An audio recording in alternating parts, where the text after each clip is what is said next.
దిగులే పుట్టిన సమయంలో ధైర్యం చెబుతుంటే,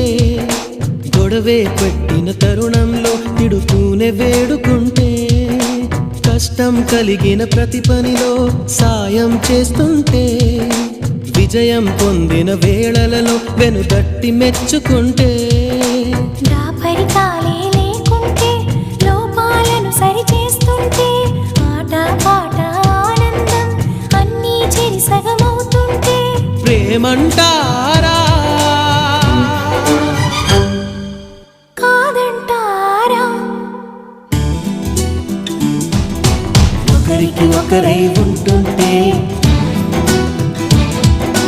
ఒకటిగా ముందుకు వెళుతుంటే